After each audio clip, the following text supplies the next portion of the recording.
Hi class 7, welcome to the chemistry class today. Today our topic is going to be the radical. Okay, now you know that we are social animals, right? We cannot stay alone. We do not stay alone generally. We colonize, make family, then we make society and we stay together, right? You also tend to stay with your friends and family and many others, right? Similarly, say you are a girl or a boy. Okay, so then you try to make some friends. Okay, first of all, you can try to make friends of your own gender. If you are a girl, you will try to make some friends who are girls. Well, you can make some friends who are boys, right? So you can either make some girl group, or you can go into a group which contain both the girls and boys, right? Similarly, our atoms, they can sometimes act in a similar way. Okay, how they are going to act? That kind of atom are called radicals. Okay, so an atom of an element or a group of atom of different elements, just like one person with its best friend or one person with many friends. Maybe they can be boys or girls together, or they can be a boy with a boy best friend or girl with a girl best friend. Okay, so similarly an atom of an element, okay, or a group of atom with different elements. Okay, so this is how we call a radical that behaves as single unit. Single unit means we make friends, we act as one, right? So we act as a single unit. Okay, now this type of the radical that we are studying, can you getting some of the similarity with something we have already read? Right, that is the compound. Compounds are also made up of what? Atoms. They get together into molecules. Molecules of what? Different atoms or atoms from different elements. Right? So similarly, radical is also made up of atoms from either same element or from different elements together. But what is the basic difference between a compound and a radical? A radical contains charge. Okay. But a compound is neutral in nature. They don't contain charge. And as the radical, they contain charge that can be either a positive in nature or a negative in nature. Okay. So they cannot say what? They cannot be independent. Okay. So a compound was independent because it is made up of molecule and molecule that is neutral. Okay. But in case of a radical, these atoms, they cannot stay alone. Okay, they need to combine with another radical to form a stable compound or substance, right? So here, radical does not have their independent existence, just the way we were saying. So for that, as the radical can be made up of an element, atoms from an element and atoms from different element. So let's take some example. So first we are going to talk about the common salt we use in our daily life, that is NaCl. So this is common salt. Okay, so here common salt is NaCl. Now when we break NaCl, what we are going to get? Na plus, that is sodium radical,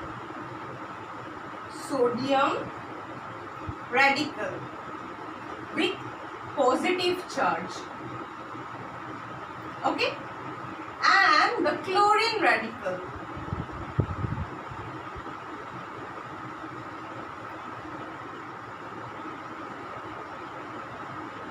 with a negative charge. Okay, and as they cannot stay independently in nature, they combine together. A positive and negative is got attracted to each other. Plus and minus, they got attracted, like they are opposite to each other. That's why they got attracted to each other. And they attracted to each other to combine, and they form a stable compound, that is NaCl, which is stable, because when we have the common solid, we don't get charged, right? That is the elements or the atoms of same element. Okay, so Na plus contain only Na plus, and Cl minus contain only Cl minus. So these two radicals, these two are different radicals, right? They are coming together, and these two radicals will contain the radical or the atoms from only same element. Okay, now we are going to talk about the exact opposite. Some radical which contain more than one atom. So we are going to talk about copper sulfate. So this is copper sulfate. Alright, now when we are splitting up copper sulfate, we are going to get a copper radical which is positive in nature, and sulfate radical or iron, we can denote them, which is negative in nature. Now we are going to specially talk about this SO4. Okay, so I am going to write it down, SO4 2 minus. Okay, now what are the part of this? First of all, I am going to use a different color for this. S is for sulfur,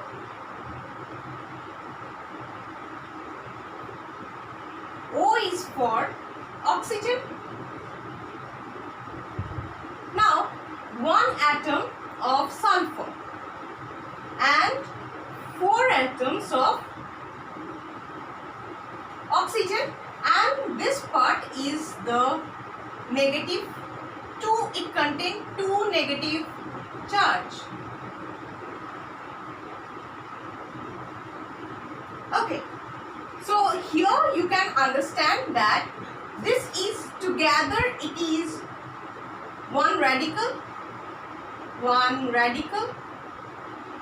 Now based on their charges, radicals are of 2 types. First one is acid radicals, another one is basic radicals. Now what is the difference between them? First of all, acid radicals are negatively charged individuals. Okay, they are always negatively charged, while the basic radicals, they are positively charged. Then again, acid radicals, you will find maximum of the acid radicals, they are non-metallic in nature. Okay, non-metallic, you know, those are which are not coming under the metal category, right? So after that, there are metallic ions which are present in the basic radicals. Maximum of the positive radicals, we will find them under the category of metals. Okay, but not mandatory that all of them are metal. Some are obviously non-metallic, coming under non-metallic groups. So here these are the differences, and that is the reason they are called the acid radicals, because they display some of their acidic attitude or acidic characteristic like the negative charge. While the basic, all of the basic elements or the basic chemicals, they display some of the positive charges. Okay, so what are the example of the acid radicals? Famous acid radicals are sulfate group, chloride group. So what are their names?